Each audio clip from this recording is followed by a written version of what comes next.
हाँ देखिए बच्चों, आज अपन पढ़ेंगे तरंगाग्र क्या है।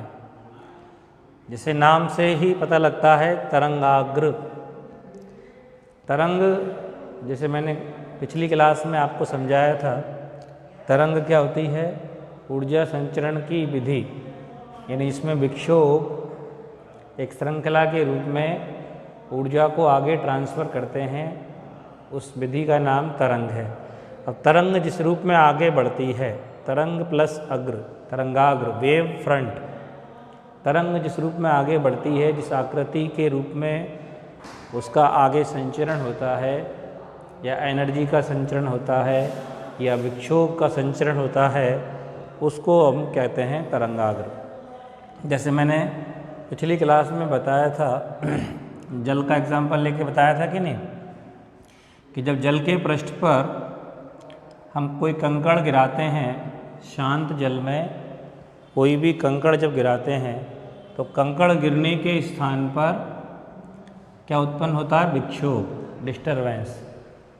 जो ऊर्जा कंकड़ की है वो उस जल के अणुओं को मिलती है और वो अपनी साम्य स्थिति के इर्द गिर्द क्या करने लगते हैं?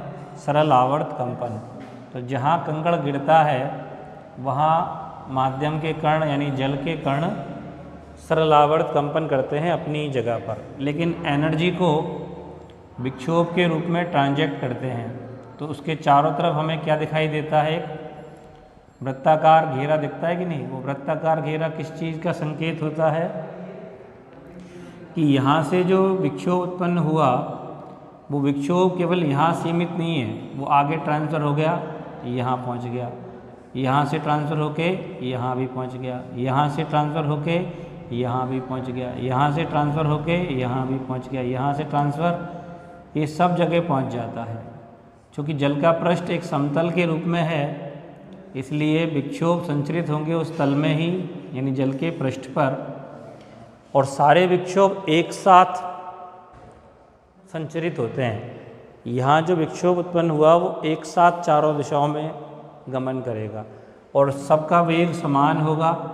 तो जब वेग समान है तो एक ही टाइम पर सबके द्वारा तय की गई दूरी भी क्या होगी? समान। इसलिए जो विक्षोभ पहुँचेंगे वो किस पर पहुँचेंगे? इस वृत्ताकार पथ पर। ये वृत्ताकार घेरा जो दिखाई दे रहा है वो यहाँ पहुँच जाएगा विक्षोभ, यहाँ सब एक साथ पहुँचेंगे। इसलिए उस वृत्ताकार घेरे में जितने भी कण आते हैं वो सब सरलावर्त कंपन करने लगेंगे, और उस घेरे को ही हम क्या बोलेंगे? तरंगाग्र। क्या बोलेंगे उसको? तरंगाग्र। इसी तरह फिर आगे भी ट्रांसफ़र होगा, ये विक्षोभ ऐसे थोड़ी यहीं रहेगा, आगे ट्रांसफ़र होगा, नया घेरा बन जाएगा, फिर आगे ट्रांसफ़र होगा, फिर एक घेरा बन जाएगा। तो तरंग इस रूप में आगे बढ़ रही है, इसलिए इसका नाम क्या है? तरंगाग्र। अब ये तो मैकेनिकल वेव्स है, यानी कि यांत्रिक तरंगें, जिनके लिए माध्यम आवश्यक होता है। हम जो पढ़ रहे हैं इस चैप्टर में वो ऑप्टिक्स यानी प्रकाश की बात करेंगे। और प्रकाश कैसी तरंग होती है? मैंने पिछले क्लास में बताया था, विद्युत चुंबकीय तरंग होती है प्रकाश। तो प्रकाश के लिए माध्यम की आवश्यकता नहीं होती। तो प्रकाश चूँकि दिखाई नहीं देता, इसीलिए समझाने के लिए मैंने ये जल में उत्पन्न तरंग या तरंगाग्र का एग्जाम्पल तुमको समझाने के लिए बताया है। अब प्रकाश की बात जब करते हैं तो मान लीजिए कि ये क्या है? प्रकाश स्रोत, एस क्या है? कोई भी प्रकाश स्रोत। प्रकाश स्रोत माने जिससे प्रकाश उत्पन्न होता है। कोई भी बल्ब, ट्यूबलाइट, मोमबत्ती, सूर्य, ये सब प्रकाश के स्रोत हैं। तो प्रकाश स्रोत को जैसे ही प्रकाशित किया जाएगा, सेम इसी तरह से जैसे जल के पृष्ठ पे हमें दिखाई देता है, लेकिन यहाँ दिखाई नहीं देगा क्योंकि प्रकाश नहीं दिखाई देता। जल के पृष्ठ पर हमें जल के अणु दिखाई देते हैं, इसलिए उसके घेरे भी दिखते हैं। यहाँ दिखाई नहीं देगा, लेकिन सेम इसी तरह से, क्योंकि उसमें भी विक्षोभ चलेंगे, विद्युत चुंबकीय तरंग है ये भी। जैसे ये तरंग है, ऐसे ये भी तरंग का एग्जाम्पल है। फ़र्क सिर्फ इतना है कि वो यांत्रिक तरंग है जिनके लिए माध्यम की आवश्यकता होती है, और इसमें माध्यम की आवश्यकता नहीं है। माध्यम हो तो भी चलेगा, नहीं हो तो भी चलेगा। तो यहाँ से जो विक्षोभ आएंगे वो चारों तरफ गमन करेंगे, सब समान वेग से चलेंगे, समान वेग से चलेंगे तो सबके द्वारा एक ही टाइम में तय की गई दूरी भी क्या होगी, समान। जैसे ये स्रोत है, यहाँ से जो विक्षोभ पहुँचेगा वो ct दूरी तय करेगा, इधर पहुँचेगा वो भी ct, इधर वो भी ct। इस तरह सारे जो विक्षोभ हैं वो ct दूरी तय करके कहाँ पहुँचेंगे, ये वृत्ताकार नहीं बल्कि गोले के पृष्ठ पर। कैसा होगा पृष्ठ यहाँ पे, गोलीय। उस एग्जाम्पल में जल के पृष्ठ पे तो केवल प्लेन होता है, एक समतल, केवल जल के पृष्ठ पर ही विक्षोभ चल सकता है, क्योंकि वो बिना माध्यम के नहीं चल सकता, यांत्रिक तरंग है। जल एक माध्यम है तो जल के अणुओं के द्वारा ही ट्रांसफ़र हो सकता है। लेकिन यहाँ जो इस एग्जाम्पल की बात कर रहे हैं वो प्रकाश है, प्रकाश के लिए माध्यम आवश्यक नहीं है। इसका मतलब सभी माध्यम में चल सकता है, माध्यम नहीं हो तो भी चल सकता है। अब जैसे ही बल्ब प्रकाशित होगा तो ये थोड़ी केवल एक प्लेन में चलेगा, चारों तरफ विक्षोभ चलेंगे, इधर इधर इधर इधर। और जो चारों तरफ चलते हैं तो क्या बनता है, कैसा पृष्ठ बनेगा, गोलीय। भाई जल के पृष्ठ पे तो क्या था, केवल एक जल का समतल पृष्ठ था, केवल इधर इधर इधर इधर विक्षोभ चले तो कैसा बन गया, वृत्तीय।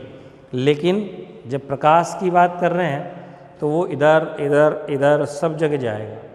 तो जब विक्षोभ सब जगह जाएगा ct दूरी तय करके तो क्या बनेगा, ct त्रिज्या का गोलीय पृष्ठ। और इस ct त्रिज्या के गोलीय पृष्ठ को हम क्या बोलेंगे, तरंगाग्र बोलेंगे। क्या बोलेंगे इसको, ये जो ct त्रिज्या का t टाइम पर, t टाइम बाद c प्रकाश का वेग है और t टाइम है तो दूरी हो गई ct।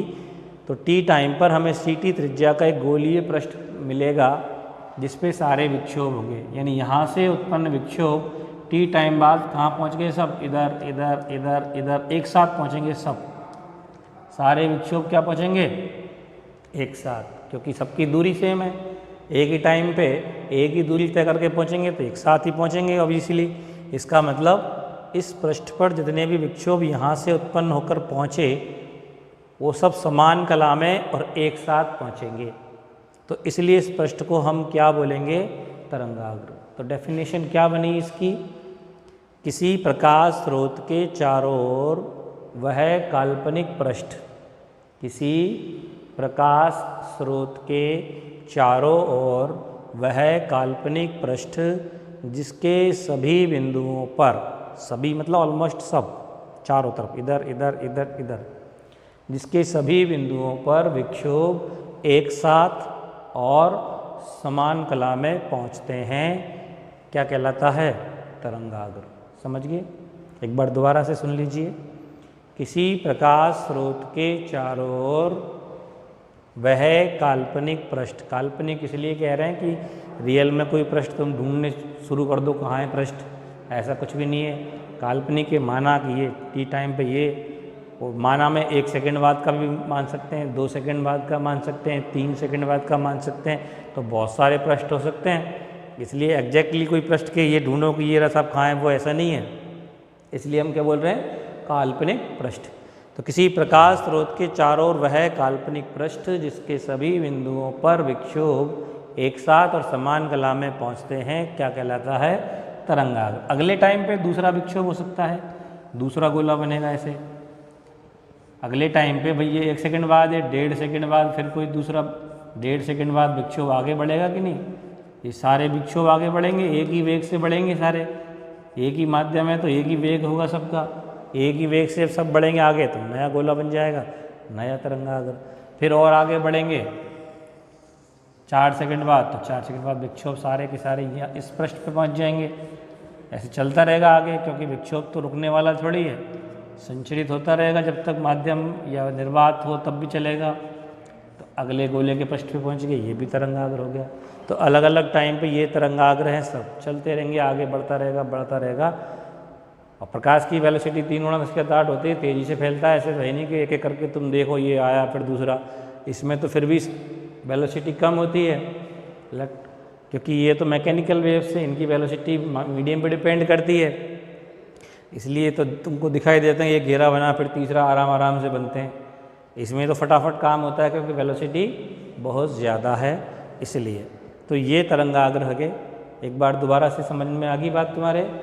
प्रकाश स्रोत के चारों ओर वह काल्पनिक पृष्ठ जिसके सभी बिंदुओं पर विक्षोभ एक साथ और समान कला में पहुंचते हैं, क्या कहलाता है? तरंगाग्र कहलाता है। ठीक है, ये तरंगाग्र की डेफिनेशन हो गई हमारी। अब तरंगाग्र के कितने प्रकार हो सकते हैं तो वो हम पढ़ेंगे। तरंगाग्र के प्रकार।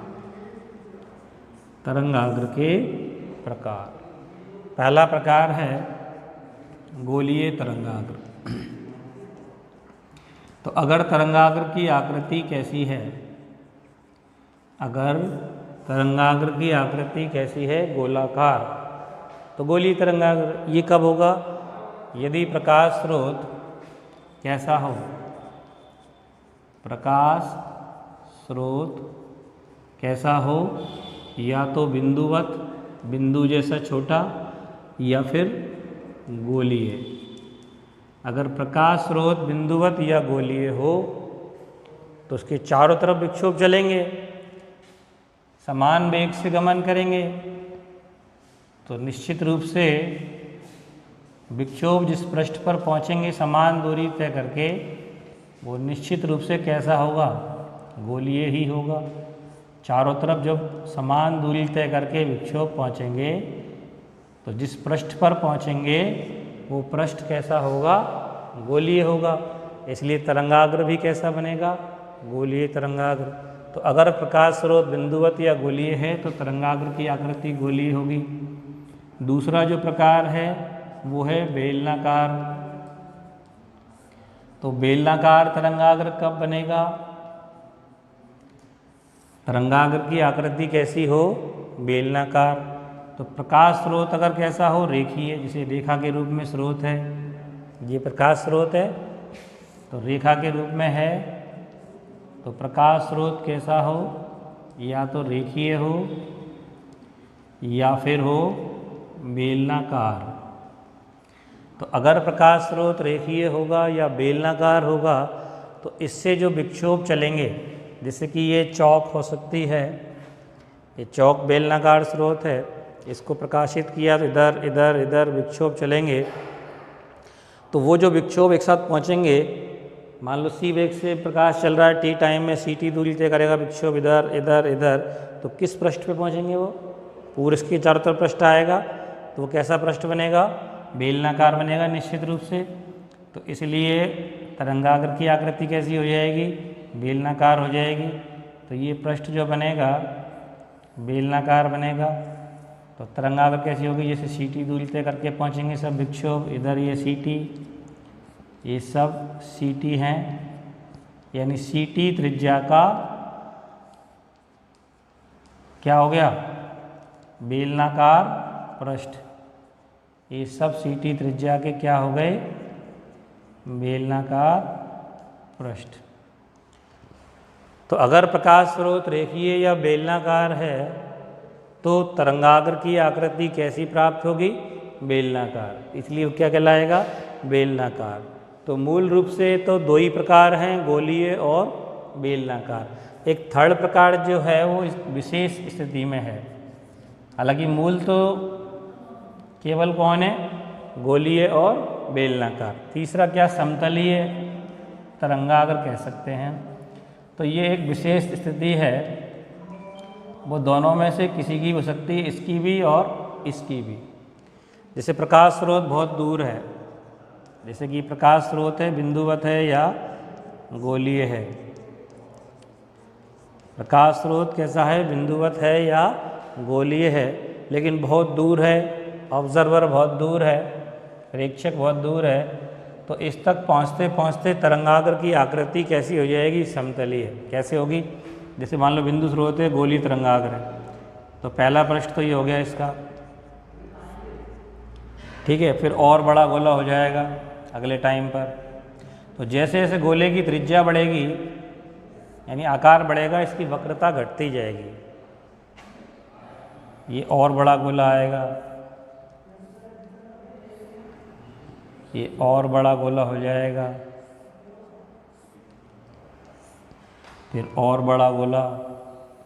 तो प्रेक्षक तक पहुँचते पहुँचते इसकी आकृति लगभग कैसी दिखाई देगी? समतल। जैसे प्रेक्षक तक पहुँचा तो लगभग कैसी हो गई है? तो इसको ये पृष्ठ कैसा लग रहा है? ये समतल। इसलिए हम इसको क्या बोलेंगे? समतलीय तरंगाग्र। तो अगर प्रकाश स्रोत प्रेक्षक से अनंत दूरी पर हो तो उसकी आकृति कैसी हो जाएगी? समतलीय हो जाएगी। तो बेसिक रूप से दो ही हैं, गोलीय और बेलनाकार। अगर स्रोत बहुत दूर हो तो तरंगाग्र कैसा हो जाएगा? समतलीय। तो 3 टाइप हो गए, गोलीय, बेलनाकार और समतलीय तरंगाग्र। तो ये तरंगाग्र की हाइगेंस के नियम।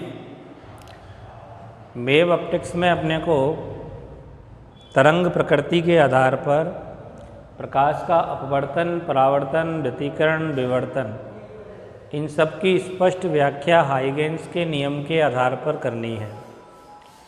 जैसे मैंने पिछली क्लास में तुमको बताया था कि हाइगेंस का जो तरंग सिद्धांत था उसके अकॉर्डिंग प्रकाश अनुदैर्घ्य तरंगों के रूप में संचरित होती है।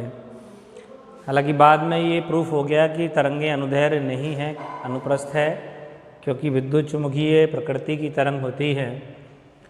तो इस हाइगेंस के नियम को समझने के लिए हमें, नियम एक ही है लेकिन इसको 3 अलग अलग टुकड़ों में समझेंगे। तो फर्स्ट पॉइंट, पहला पॉइंट ये है कि किसी प्रकाश स्रोत, जैसे मान लीजिए कि ये क्या है? प्रकाश स्रोत कैसा भी हो सकता है, बिंदुवत, गोलीय, बेलनाकार, रेखीय, कैसा भी प्रकाश स्रोत हो, उसका ये तरंगाग्र, अगर बिंदु स्रोत है तो गोलीय तरंगाग्र होता है, हम अभी पढ़ चुके हैं।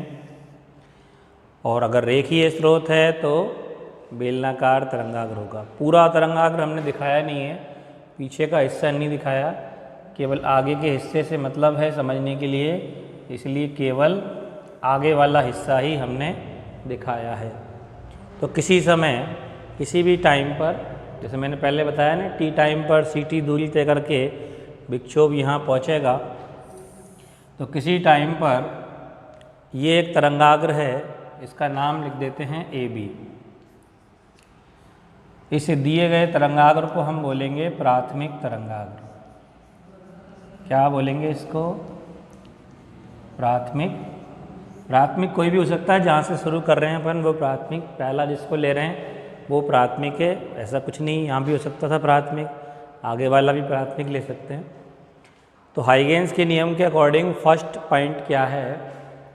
किसी समय दिए गए तरंगाग्र, जिसे कि प्राथमिक तरंगाग्र कहते हैं, का प्रत्येक बिंदु, प्रत्येक बिंदु मतलब इस पे बहुत सारे बिंदु हो सकते हैं, कोई गिनती नहीं है, अनकाउंटेबल। प्रत्येक बिंदु एक नए स्रोत का कार्य करेगा। नया स्रोत मतलब जैसे ये एक प्रकाश स्रोत है, ऐसे इस तरंगाग्र के अनेक बिंदु, बहुत सारे बिंदु होंगे, उन सबको नए प्रकाश स्रोत माना जा सकता है। कैसे मान सकते हैं? जैसे अपन एक प्रैक्टिकली करके देखें।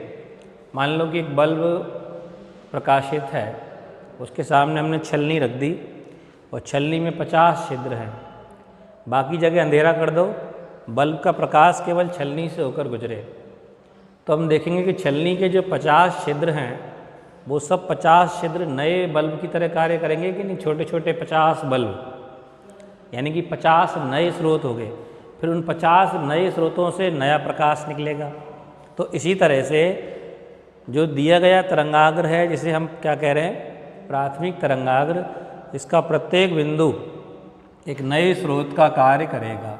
तो हाइगेंस नियम के अकॉर्डिंग पहला पॉइंट ये है कि किसी समय दिए गए तरंगाग्र, जिसे प्राथमिक तरंगाग्र कहते हैं, का प्रत्येक बिंदु एक नए प्रकाश स्रोत का कार्य करता है। ठीक है? तो इस पर बहुत सारे बिंदु हो सकते हैं, हम दिखा सकते हैं चित्र में से। एक बिंदु ये हो गया, ठीक है, ये प्रकाश स्रोत का कार्य करेगा। सेकंड पॉइंट क्या है? अब चूँकि ये प्रकाश स्रोत हो गए तरंग बहुत सारे, तो इनसे नए विक्षोभ पैदा होंगे। जैसे इस प्रकाश स्रोत से विक्षोभ चलते हैं चारों तरफ, एक नया तरंगाग्र बनता है, इसके चारों तरफ एक तरंगाग्र होता है, तो ऐसे ही जब ये प्रकाश स्रोत हो गए बहुत सारे, तो इनके भी चारों ओर क्या उत्पन्न होंगे, नए तरंगाग्र। तो जैसे मान लो टी टाइम की बात कर रहे हैं अपन, तो टी टाइम में इसके चारों तरफ क्या बनेगा, ct त्रिज्या का गोलीय तरंगाग्र। टी टाइम में ct दूरी तय करके पहुंचेगा विक्षोभ। तो इस नए तरंगाग्र को हम क्या बोल सकते हैं, क्योंकि तरंगाग्र तो हम इसी को कह रहे हैं, तरंगाग्र का एक बिंदु नया स्रोत हो गया, नए स्रोत से नया तरंगाग्र उत्पन्न हो गया, इसको हम बोलेंगे द्वितीयक तरंगिका। क्या बोलेंगे इसको, द्वितीयक तरंगिका। ऐसा एक स्रोत नहीं है, बहुत सारे स्रोत होंगे।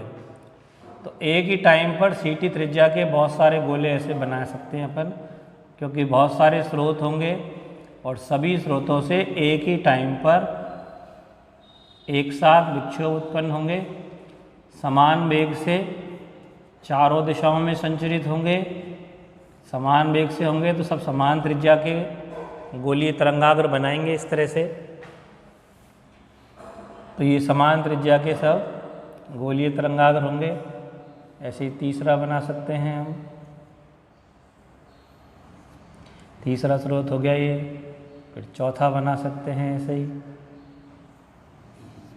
ये चौथा स्रोत हो गया। फिर पांचवा बना सकते हैं ऐसे ही। ये सब नए स्रोत हो गए। इन सब में से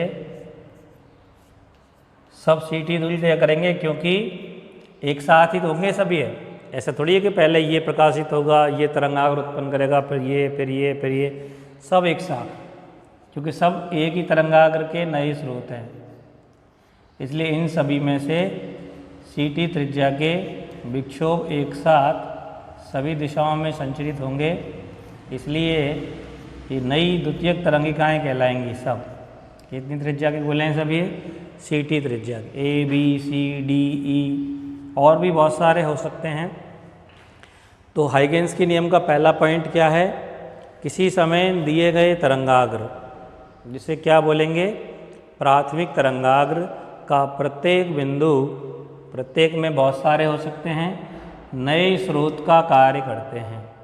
तो जैसे चित्र में हमने दिखाया है, दिया गया तरंगाग्र AB प्राथमिक तरंगाग्र हो गया, इसके बहुत सारे बिंदु A B C D E ये नए स्रोत हो गए। फिर सेकंड पॉइंट में हमने क्या लिखा, इन नए स्रोतों से प्रकाश के वेग से सभी दिशाओं में विक्षोभ आगे संचरित होते हैं, जिन्हें क्या कहते हैं, द्वितीयक तरंगिकाएँ। तो ये द्वितीयक तरंगिकाएँ हो गई सब ct त्रिज्या के गोलों के रूप में दिखाए हमने द्वितीयक तरंगिकाओं को, क्योंकि सब में से विक्षोभ एक साथ ही निकलेंगे, क्योंकि सब एक ही तरंगाग्र के नए स्रोत हैं। तो सब में से प्रकाश के वेग से सभी दिशाओं में संचरित होंगे, तो सब ct त्रिज्या के गोलीय पृष्ठ के रूप में द्वितीयक तरंगिकाएँ होंगी। फिर थर्ड पॉइंट क्या, ये जो द्वितीयक तरंगिकाएँ हो गई टी टाइम पर, ये सारी ये जो गोले हमने दिखा रखे हैं वो टी टाइम पर क्या हैं, द्वितीयक तरंगिकाएँ हैं। अब द्वितीयक तरंगिकाओं के अग्र दिशा में क्या खींचा जाए, स्पर्श रेखीय पृष्ठ खींचा जाए। द्वितीयक तरंगिकाओं के अग्र दिशा में मतलब आगे की तरफ खींचना है, केवल पीछे नहीं खींचना। अग्र दिशा में खींचा गया स्पर्श रेखीय पृष्ठ, ये आगे की तरफ हमने क्या खींच दिया है, स्पर्श रेखीय पृष्ठ खींच दिया। इसका नाम लिख दो A डैश B डैश। ये जो स्पर्श रेखीय पृष्ठ है वो टी टाइम पर क्या कहलाएगा, नवीन, या इसको द्वितीयक कह सकते हैं, द्वितीयक तरंगाग्र। नया तरंगाग्र बन गया ना, ये दिया गया था पहले टाइम पे प्राथमिक था, अब ये क्या बन गया, नया तरंगाग्र। तो आगे की तरफ स्पर्श करता हुआ एक पृष्ठ बनाना है, ये नया तरंगाग्र हो गया, यानी पहला तरंगाग्र अब दूसरा। ऐसा ही इसके साथ भी होगा, फिर इसके भी हर एक बिंदु नए स्रोत का कार्य करेंगे। फिर उनमें से भी तरंगिकाएँ उत्सर्जित होंगी, ऐसे ही उनका अग्र दिशा में स्पर्श रेखीय पृष्ठ क्या हो जाएगा, फिर नया तरंगाग्र। उसको तृतीयक बोल सकते हैं, चतुर्थ बोल सकते हैं, पांचवा बोल सकते हैं, छठा। तो नए तरंगाग्र इस तरह बनते जाएंगे और आगे तक तरंगाग्रों के रूप में प्रकाश का संचरण होगा। इन विक्षोभों को अपन ये दिखा सकते हैं कि यहाँ से चलने वाला विक्षोभ ये इस तरह से पहुँचा, ये इधर, ये सब। तो दोबारा से एक बार हाइगेंस के नियम समझिए क्या है। 3 पॉइंट्स के रूप में हम इसको लिख रहे हैं। पहला पॉइंट्स, किसी प्रकाश स्रोत के किसी समय दिए गए तरंगाग्र, जिसे प्राथमिक तरंगाग्र कहते हैं, का प्रत्येक बिंदु एक नए विक्षोभ स्रोत का कार्य करता है। नंबर 2 पॉइंट, इन नए स्रोतों से सभी दिशाओं में प्रकाश के वेग से विक्षोभ संचरित होते हैं, यानी कि इस तरह के नए गोलीय तरंगाग्र उत्पन्न होंगे जिन्हें क्या बोलेंगे अपन, द्वितीयक तरंगिका बोलेंगे। थर्ड पॉइंट, द्वितीयक तरंगिकाओं का अग्र दिशा में स्पर्शीय पृष्ठ, स्पर्श करता हुआ पृष्ठ A' B' नवीन तरंगाग्र को प्रदर्शित करेगा, जिसे द्वितीयक तरंगाग्र भी कह सकते हैं। तो ये हमारे हो गए हाइगेंस के नियम। ठीक है, समझ में आ गई बात हमारे।